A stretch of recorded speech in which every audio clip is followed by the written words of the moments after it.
All right. Welcome, everyone. We are so glad to have you here with us this evening. We are going to go through lots of information today about UBC Engineering, but specifically focusing on some basics of university as well as some application tips to help you with that if you're in grade 12 and ready to start your application, or you can save this information for the future if you are not quite in grade 12 yet. So my name is Erin, and I am the Student Recruitment Officer from the Vancouver Campus, which is located on the ancestral, unceded, and traditional territory of the Musqueam people. And I am going to jump back in later in this presentation, but to get us started off with is my colleague Marie Reed. So as I mentioned, I am from the Vancouver campus, and Marie is from the Okanagan campus, where we also have several engineering programs as well. So Marie, I'll get you to introduce yourself and you can get us started. Thanks, Erin. So like Erin mentioned, I'm an advisor from the UBC Okanagan campus. A little bit about me, I actually completed a Bachelor of Applied Science and Mechanical Engineering from the UBC Okanagan campus. And I went and worked for a few years in the field designing sawmill and planer mill equipment before I decided to come back and do a Master's of Applied Science. And that's where I realized I had a passion for outreach and engineering. So that's kind of how it led into my position today, working for the engineering department at the UBC Okanagan campus. So we like to start off today talking to you about some things that you can consider before applying to university. So the first thing is that there are a few different post-secondary pathways that students can consider after high school. So one is considering going into a trade. And this is typically has a lot of like on-the-job training that's supplemented with technical training. Another option is to go into an Engineering Technologist Diploma, which is typically a 2-year program. These type of technical diplomas provide a really good background in practical skills of engineering. And another pathway is to go into an undergraduate or bachelor's degree. This typically takes about 4 or 5 years at an accredited post-secondary institution. An undergraduate degree in engineering can be called many different things at different institutions, such as Bachelor's of Engineering, Bachelor of Science in Engineering, or like at UBC, a Bachelor's of Applied Science.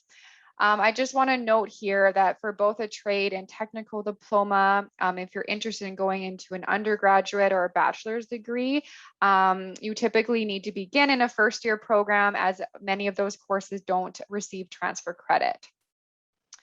So engineering is one of the few professional degrees that you can pursue upon first entry to university. So what we mean by this is that a lot of programs after you graduate require a graduate degree after, but for engineering, after you graduate with an undergraduate degree, you can start working in the field.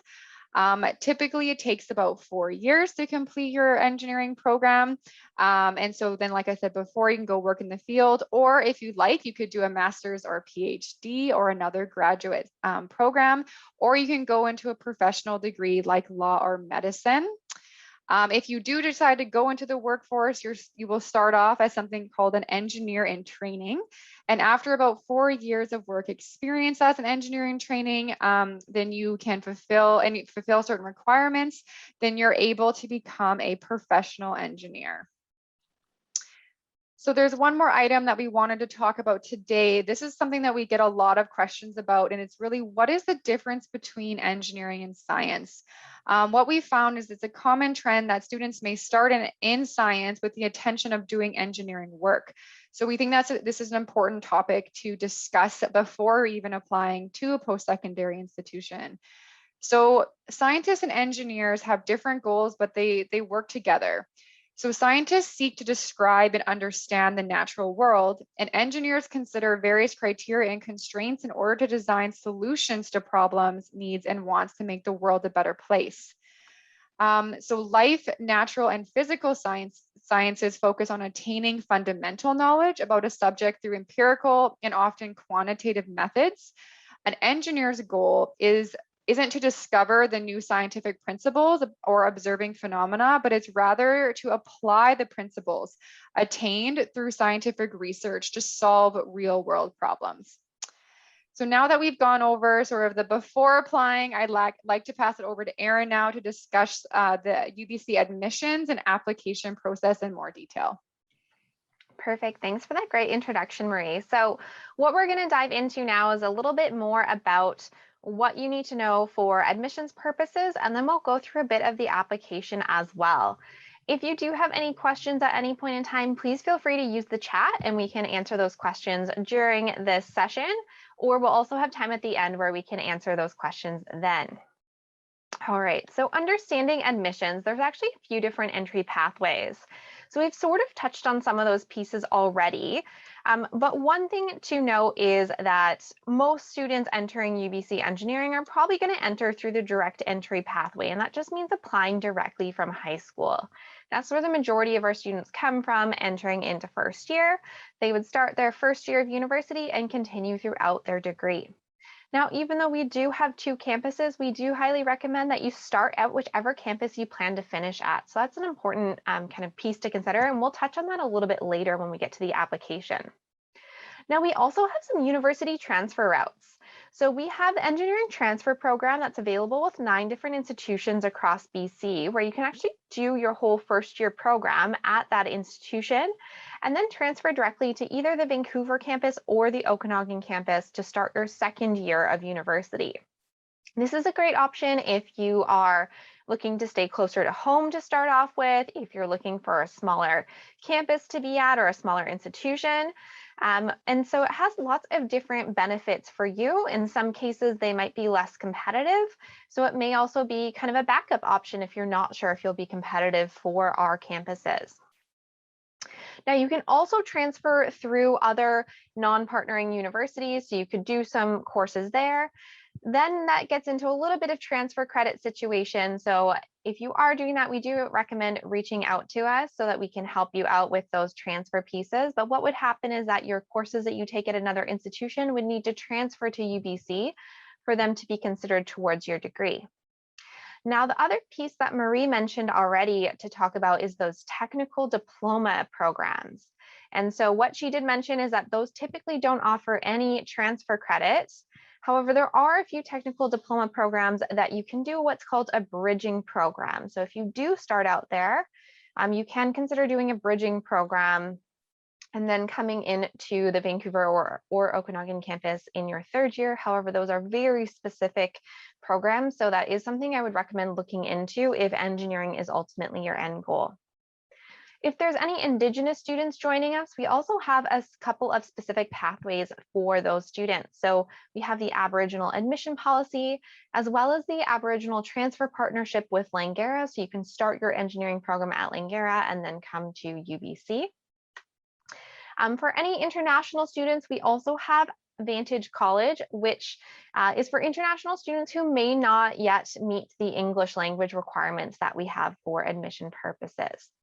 So those are the different admission pathways, but today what we're mostly going to focus on is those direct entry pathways from high school. All right, so what's the most important thing to remember? Our application deadlines are coming up soon if you are currently in grade 12. So the first round offer deadline is December 1st, and we highly recommend students apply by then for a couple of reasons. One, you can get that application out of the way and be considered earlier for an offer of admission. And 2, you can be considered for some of our scholarships if you've applied by December 1st. Keep that final deadline in mind though. So if you haven't applied by December 1st, then the final deadline to apply is January 15th of your grade 12 year or the year before you plan to start at UBC. All right, so we're going to jump into some admission requirements now. So we're looking at the Okanagan campus specifically. So if you are planning to come to the Okanagan campus and start there, the requirements are to graduate from high school, recommended to take at least 6 grade 12 level courses. And then the 4 courses required for admission are listed on the screen. These are for BC students, so English 12, Pre-Calculus 12, Chemistry 12, and Physics 12. However, if you're not in BC, then you can definitely check out the website listed at the bottom there. It's on the you.ubc.ca website, and that is where you can look up if you are from a different province or from a different country. You can see what your specific requirements are.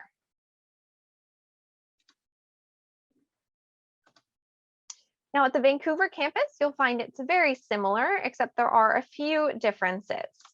So those first two general requirements are still the same, but we're also looking for a minimum of 70% in grade 11 or grade 12 English or their equivalents. And we are looking for some grade 11 courses in addition to those grade 12 courses. One of those courses to consider is at the Vancouver campus, you are required to have a language at the grade 11 level. Again, this is if you are a BC student. Again, if you are not a BC student, you can look at the website at the bottom and find your requirements there.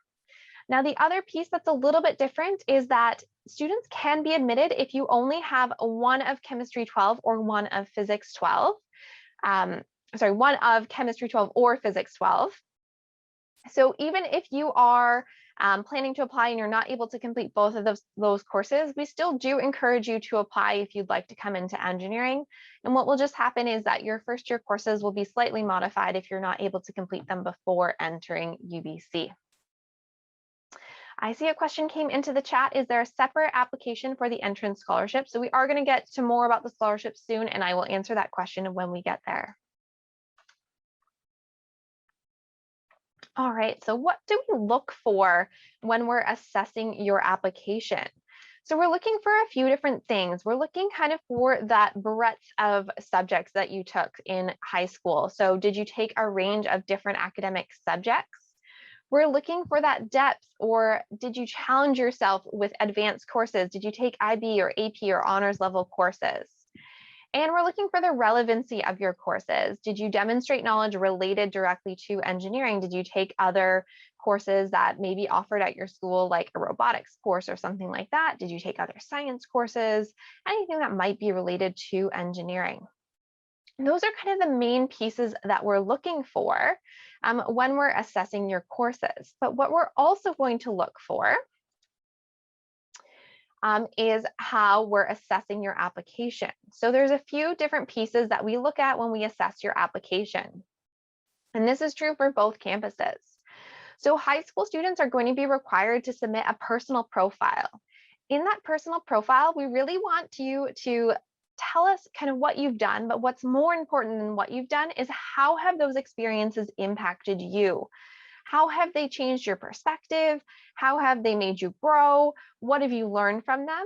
So it's not just listing off things that you've done or been a part of. Maybe you volunteered, maybe you worked after school, maybe you've helped take care of your siblings. All of those are great experiences that you can share. But what's most important is what did you gain out of those, or how did you grow from those different experiences? And that's what we'd like to hear in your personal profile. We're also going to look at your overall academic average. So that's looking at all grade 11 and grade 12 level academic courses. And then we're also going to look at your core academic average. And that is going to be all of your grade 11 and grade 12 level courses in the subject categories of language arts or English, math, and sciences. Now, what's important to note in those pieces is that we showed you those required courses. So the required courses is kind of like a checklist. Do you have those required courses? If so, this is how we're actually going to evaluate you for admissions. We're looking at your personal profile, that overall academic average, and that core academic average. Now, there is an asterisk in that last core academic average. So I do want to note that if you have already completed that grade 12 level course at the time of your application being assessed, there will be a heavier weight on those grade 12 courses. However, for many students, a lot of the times we're looking at that grade 11 course because you may not be taking some of those courses in time for them to be assessed as part of your application. All right, so on to scholarships. So there was a question in the chat already about this. There are a couple of scholarships, a couple of types of scholarships. So there are merit-based scholarships. Many of these are automatic consideration. So the Presidential Scholars Award is available at both campuses. There's also some scholarships specific to the Okanagan campus, as well as specific to the Vancouver campus. All of the ones listed here and most of the scholarships you'll find are automatic consideration. However, you will see that there is a spot on the application where you do need to indicate that you would like to be considered for these scholarships. As long as you do that, then you will be considered for those merit-based scholarships. The financial need-based scholarships are looking for students who are in need of financial assistance. And so for those ones, there is a separate application required. The Centennial Entrance Scholarship is for any Canadian student interested in financial assistance. And the Beyond Tomorrow Scholars Award is a newer award and is for Black Canadian students. So those are a couple of options around financial need. Now, again, remember to apply by that December 1st deadline, because you do need to have applied by December 1st in order to be considered eligible for any of the awards listed here. All right, so now we're going to dive in a little bit more about how to apply. So can I get everyone to enter in the chat? Has anyone looked at the application yet?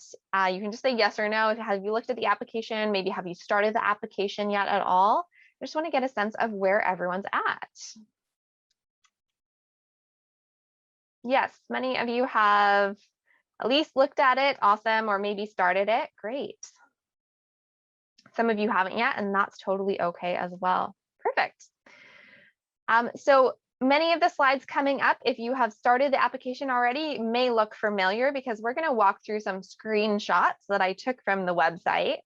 So if you haven't already started the application and you're looking to, the easiest way to start or to get to the application website is to go to you.ubc.ca and click on Apply to UBC.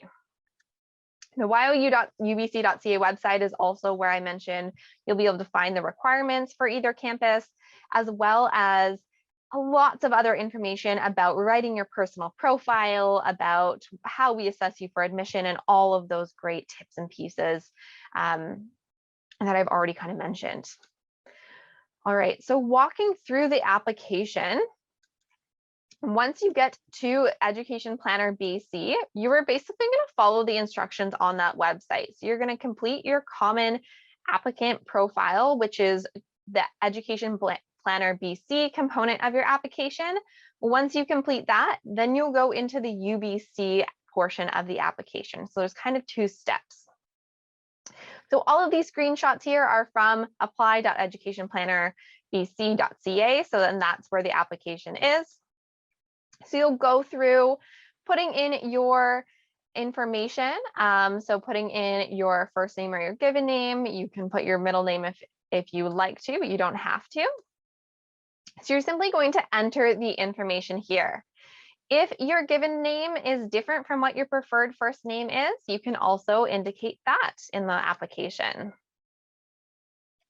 You'll put in all of that information, and then it'll bring you to asking what your academic history is. So this is just where you enter what high school you've gone to. So you're going to click Add.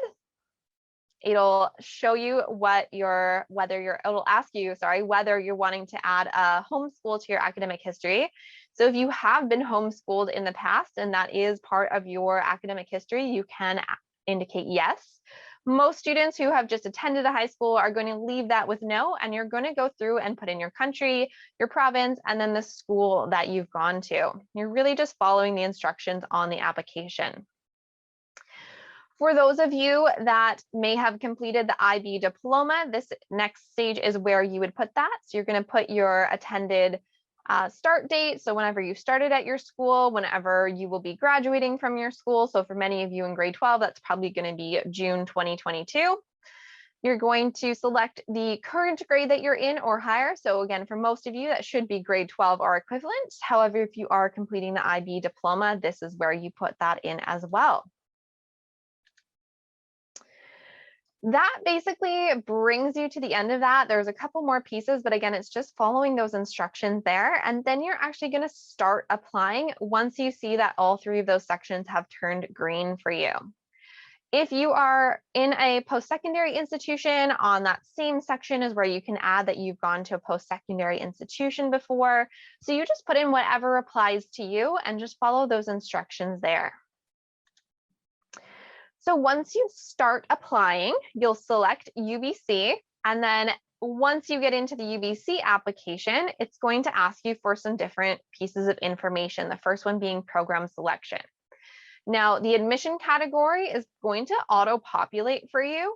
So whatever you put in on the Education Planner BC side of things is what is going to show up here for you. So if you did put that you attended post-secondary school, it may show up that you are a transfer student. If you just put high school, it's going to show up that you are a high school or secondary student. So you would continue with that information. Now, this is where I mentioned that you should indicate which campus you're planning to apply to. And UBC actually allows you to choose 2 different campuses or programs. They can be at the same campus, they can be at different campuses, but basically 2 different programs when you're applying. Again, make sure you're carefully choosing which program is your first choice program, because if you are admissible to that first choice program, we will stop there and we will not look at your second choice. We will only look at your second choice program if you are not admissible to your first choice program. So it's important to consider the order of those programs, because the second choice, like I said, in many cases will not be considered if you are admissible to your first choice program. So again, select your campus that you would like to put in, whether that's a Vancouver or Okanagan campus. If you'd like to apply to engineering at both campuses, you are welcome to do so, like I've done here on the screen. So you're selecting the year that you'll be starting, and you'll be selecting Bachelor of Applied Science or Engineering. So as Marie mentioned earlier, the engineering degree at UBC is called the Bachelor of Applied Science.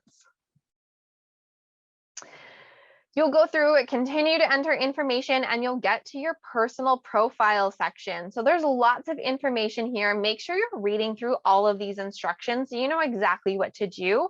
They've really worked hard to make sure these instructions are quite clear.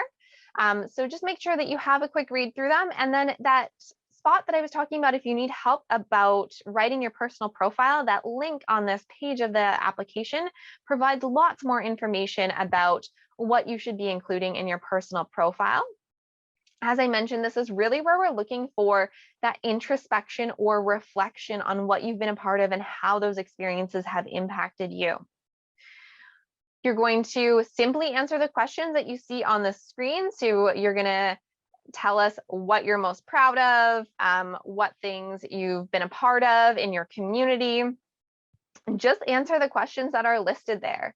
Now, we do recommend that you're actually answering these questions in a word processor like Word or anything else that you might use, where you can use a spell check function and a grammar check as well, because it won't do that for you in the application. So make sure that you are kind of copying and pasting from something like Google Docs or from Word, so that you can make sure that you've done that spell check first. You're going to list what's important to you. And again, keep a note of those characters. It will count down the characters, and I do believe that it does include spaces in that. So if you're counting your words in a Word document or something like that, make sure that you're looking at those spaces there, because it will count those as part of your character count. But it will actually count down in the box how many characters you have left as you type, if you are typing there. You're also going to list your activities and your accomplishments, just as listed here. You're going to continue to answer those questions that are listed. And then you're also going to have the option to put in additional information. So again, this is optional. If you have nothing else to add, that's okay. But if you've had any sort of unique experiences that may affect your application in some way, if COVID has negatively impacted you in some way, if you've had other experiences that have prevented your course selection or things like that, anything that you think, maybe UBC admissions should know about this when they're considering my application, you can definitely put that into the additional information here. The reference guide is, again, quite explanatory as well, but these are references that may be contacted. They are not always contacted, but they may be contacted if we need clarification or need more information about what you provided in your personal profile. So just make sure that it's someone that can speak to those experiences that you've mentioned. Now, this is the part that I mentioned about awards. So there is the Presidential Scholars Award, and if you would like to be considered, you would just use that drop down here and say that yes, you would like to be considered. And then you're going to enter the additional information about why you should be considered. So again, what makes you stand out from other students that you think you should be considered for this award that can be worth quite a bit of money? So who doesn't want free money? I'm sure you all want it. Just make sure that you think of your answer of what would be a good reason to get it. And it may be very similar to what you've provided in your personal profile, and that's okay because those are your experiences that you've had. So just think about what makes you stand out and why we should give you some free money, essentially. There's also a section about on-campus housing, so you can find out more about on-campus housing. I am going to mention that in the next slide as well, but do make sure that you apply for housing by the deadline, which is typically May 1st. And then again, at the end of your application, if you need to clarify any information that you've provided for us in the application, this is where you can do so. So if you feel like there's anything that you've done that hasn't been explained, or if there's a spot about your courses you want to explain or anything like that, you can add those in the additional comments. But again, it's totally optional. All right, so that's basically walking you through screenshots of the whole application. So hopefully that kind of helps with maybe any questions that you have. The next thing to consider is really just the deadline. So December 1st is that deadline for first round offers. And if you want to be considered for scholarships, January 15th is the final deadline to apply. In February and March is usually when your transcripts are going to be requested by UBC. So as you saw, we went through that whole application and you didn't necessarily need to add in any of your grades anywhere. You may, in some cases, be asked for some grades or for some information like that. But if you aren't, that's okay. UBC will send you an email and they'll ask for all of those details later on. And they'll give you those deadlines that you need to submit those grades by. Now, May 1st is the deadline for most students to accept their offer of admission. It's also the deadline to apply for first-year guaranteed housing. So if you would like to live on campus, please make sure you do so by the deadline so that you can be offered a space. Then in June and July, sometimes toward the end of June, beginning of July, usually is when you would register for courses. So you'll probably see Marie and myself in the springtime sharing lots more information about how to apply for, or how to register, for those courses, and guiding you through the whole process and what courses you need to take in first year and all of those sorts of details. So that's something that you can look forward to for sure. And then the kind of next thing after you register in courses and kind of get familiar with UBC Engineering is to actually show up for school in September. So it seems like a long ways away, but it's actually quite a short timeline in terms of hopefully having you here with us at UBC Engineering. All right, so that's a whole lot of talking that I've done. Hopefully that helps give you a little bit of guidance into the application side of things. But Marie's going to jump back in and tell you a few more things about UBC Engineering that you might have to look forward to. Well, thanks, Erin. So yeah, we just want to give you a quick snapshot of some of the opportunities we have related to the engineering programs as well as outside of your studies. So like we mentioned before, there are two campuses, the Okanagan campus, which is in Kelowna, British Columbia, and the Vancouver campus in Vancouver. You're going to get a great academic experience for engineering, and you'll have the same degree when you graduate from either campus. The main difference is deciding what campus you want to be at, and that's usually related to the campus experience you want to have. So when I've talked to students, their decision is based on, do they want to be at a smaller campus that has more of that tight-knit community feel at the Okanagan campus, or do they want to have that bigger city feel at the Vancouver campus? So another thing to consider is the engineering programs that are available at either campus. So at the UBC Okanagan campus, we offer 4 engineering specializations, which are civil, electrical, manufacturing, and mechanical. At this campus, students will start in their foundational first year before choosing their specialization.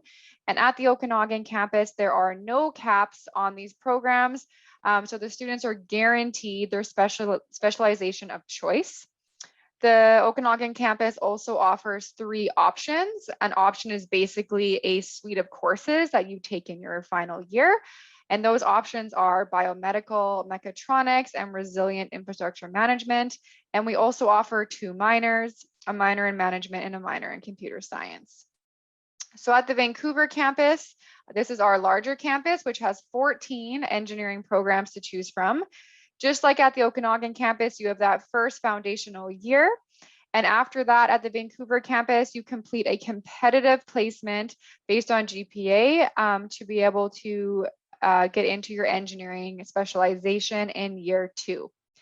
At the Vancouver campus, there are 5 minors available: a minor in commerce, entrepreneurship, arts, science, or honors math. So like we said previously, even though we do have 2 campuses, we highly recommend that you start at the campus that you want to finish your degree at. So right from this time you enter UBC Engineering, you're going to have many support systems, such as our first year orientations, Imagine and Create, that Erin mentioned earlier, or engineering undergraduate societies, which provide ways for students to connect and succeed in our engineering programs. We also have programs that enable underrepresented populations to find community and navigate engineering through a more familiar lens. There's also many other ways to find your own group at such a big university at either campuses. For instance, we have over 30 design teams at the UBC Vancouver campus and 20 engineering clubs at the UBC Okanagan campus that enable students to work in teams and explore their interests and also gain hands-on experience starting from their very first year. You can also customize your degree with different options, such as the minors and options we discussed earlier. And also Vancouver offers a dual degree program which is with a Bachelor of Arts. While studying, you can also have an opportunity to gain paid work experience through co-op. Students can apply to begin co-op at the beginning of their 2nd or 3rd year. You may also want to study abroad or go abroad to work or do research, and this is an opportunity in your 3rd year. So this is called the Coordinated International Experience Program, which is unique to UBC, and it allows you to study for a term at another top engineering school around the world in countries such as Europe, Asia, or Australia. And then at both campuses, from the very start, you're going to be exposed to hands-on design projects where you get to work with teams with other first-year students. And then throughout the remaining of your degree, you're going to have many other project-based team learning experience all the way up to your final year, where you actually complete something called a capstone design project. And that's where you and your peers actually work with an industry partner to solve a real life problem. And the last opportunity that I want to talk to you guys about today is research. So at both campuses, there are great opportunities to work in research laboratories. Students can actually be paid for these research positions through undergraduate student research awards that UBC provides or through our work study program. We also have an undergrad research opportunities, which allow students to access mentorship and networking opportunities that can really set them up for future internships or paid roles.